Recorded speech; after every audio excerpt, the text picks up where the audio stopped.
effectivement, c'est un sujet dont je pourrais parler pendant des heures.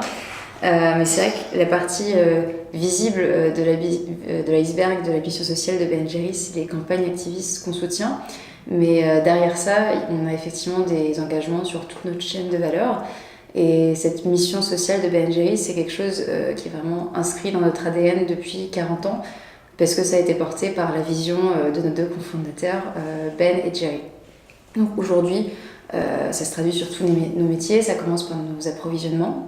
Ben Jerry's, ça représente 1% du commerce équitable dans le monde. Donc on soutient 200 000 petits producteurs qui reçoivent de plein fouet d'ailleurs l'impact du réchauffement climatique. Sur la production, la fabrication de nos glaces, on a aussi des programmes d'insertion, donc on crée environ 5000 jobs par an pour des personnes qui ont été en prison ou d'anciens prisonniers ou d'anciens SDF. Et aussi sur nos usines, donc toujours sur la production, on va avoir un programme pour réduire au maximum notre impact carbone. Toutes nos usines fonctionnent aux énergies vertes. On a un mécanisme de recyclage de nos déchets alimentaires pour les transformer en énergie. Donc cette machine-là s'appelle le Chunkinator. Et on a à horizon 2025 un objectif ambitieux qui est de réduire de 40% nos émissions de CO2. Donc on a cette partie approvisionnement, cette partie production. Et après, on a au bout de cette chaîne notre force de frappe marketing et notre capital sympathie qu'on utilise pour soutenir des valeurs et des causes qui nous tiennent à cœur. Donc typiquement en Europe, on a soutenu au cours des dernières années des campagnes pour le droit au mariage pour tous, quand l'actualité politique arrivait dans divers pays d'Europe. On a soutenu des campagnes pour la justice climatique en 2015 à l'occasion de la COP21 avec les associations avec les associations Place to Be et Avaz. On soutient aussi des campagnes pour demander des conditions d'accueil décentes pour les réfugiés. On a décidé de se positionner on se positionne sur le réchauffement climatique parce qu'on considère que ça crée des bouleversements humains, ça crée des déplacements de population.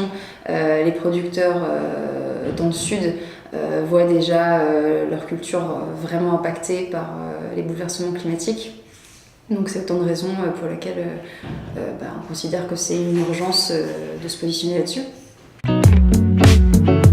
Alors pourquoi est-ce que justement on a décidé de répondre à l'appel pour la constitution écologique plutôt qu'à notre projet environnemental en France ? Il y a plusieurs choses. D'abord, on a trouvé le projet de Climate très ambitieux et très courageux aussi, parce que c'est pas tous les jours qu'on réforme la constitution française, qui est quand même le texte, le contrat social de notre société. Et on pense on voit clairement l'impact que ça peut avoir si les demandes de l'appel sont intégrées, parce qu'aujourd'hui les juristes ne sont pas suffisamment outillés pour défendre les droits environnementaux, notamment face à d'autres droits comme la liberté d'entreprendre. Et on pense que si justement l'appel parvient à ses fins, on va avoir un cadre juridique plus adapté pour vraiment changer d'échelle et faire passer en priorité justement l'urgence environnementale. Alors on a commencé à travailler ensemble avec Climate et Place to Be au printemps de cette année.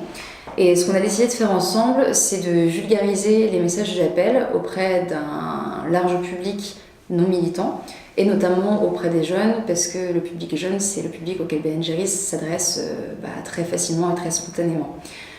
Donc on a commencé par faire un lancement et 3 jours de sensibilisation et de mobilisation à l'occasion du festival des Solidays. Donc pendant les Solidays, on était avec Climate et Place to Be et on a interpellé les festivaliers pour leur faire connaître l'appel et pour leur proposer de rejoindre l'appel, de le signer, de s'engager. Et ensuite, ce qu'on a fait, c'est on a relayé l'appel massivement sur nos réseaux sociaux en allouant des budgets publicitaires dédiés, ce qui a permis de toucher des millions de personnes et de récolter 10 000 signatures supplémentaires pour l'appel.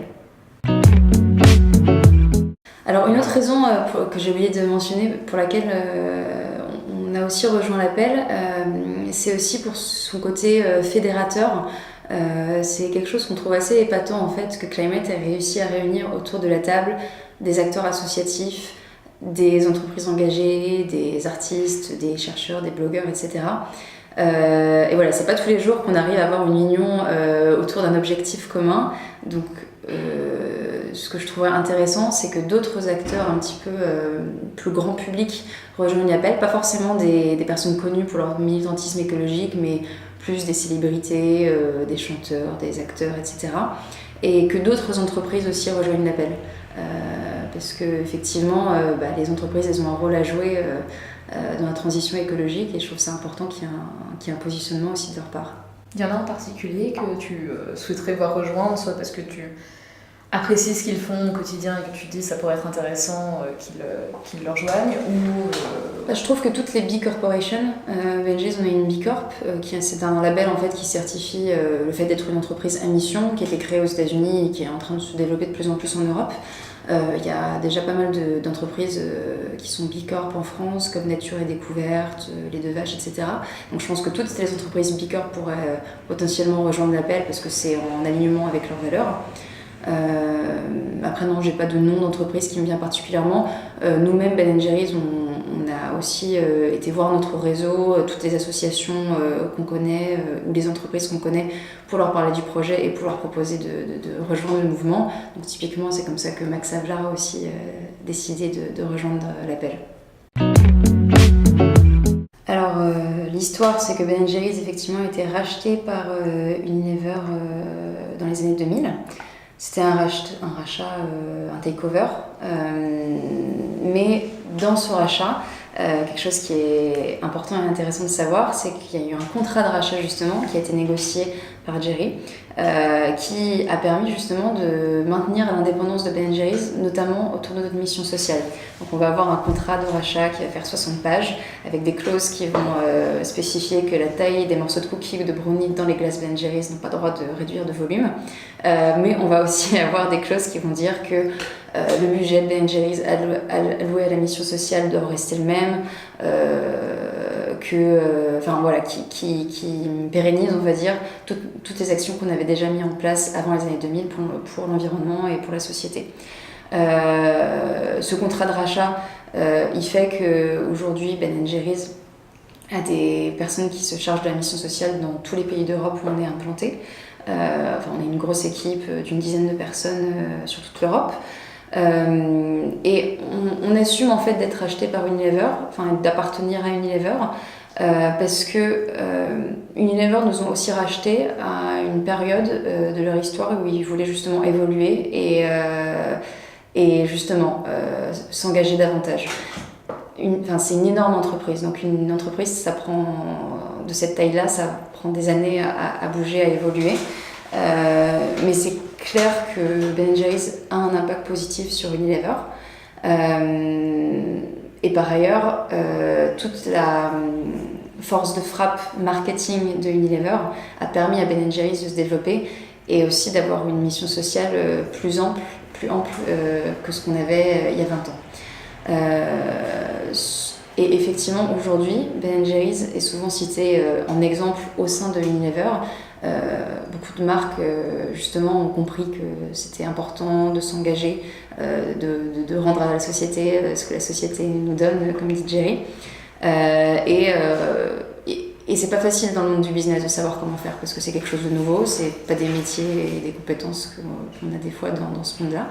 Et c'est vrai que moi, ça m'arrive avec d'autres personnes de mon équipe d'aider d'autres marques de Unilever à réfléchir à leurs engagements. Et Unilever est mené depuis un certain nombre d'années par Paul Polman, qui est aussi un dirigeant assez visionnaire honnêtement, et qui a entrepris un gros virage au sein de Unilever, qui n'est pas très connu en France, mais qui est très connu par exemple en Angleterre, où en France ça nous arrive souvent d'être challengé sur le fait qu'on appartient à Unilever. C'est quelque chose qui ne va jamais se passer en Angleterre, parce qu'en Angleterre, Unilever est vu un petit peu comme Danone est vu en France, on va dire, comme une entreprise assez engagée.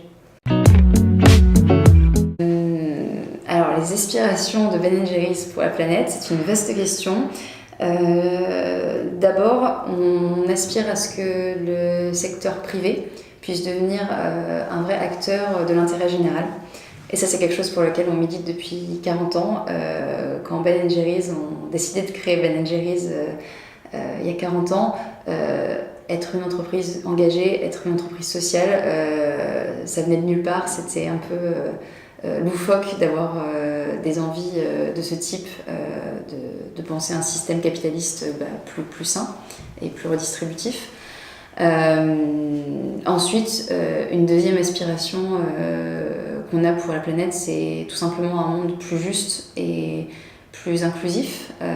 Et comme le résume Jerry assez bien, et simplement, on pense que tout le monde devrait avoir droit à une juste part du gâteau.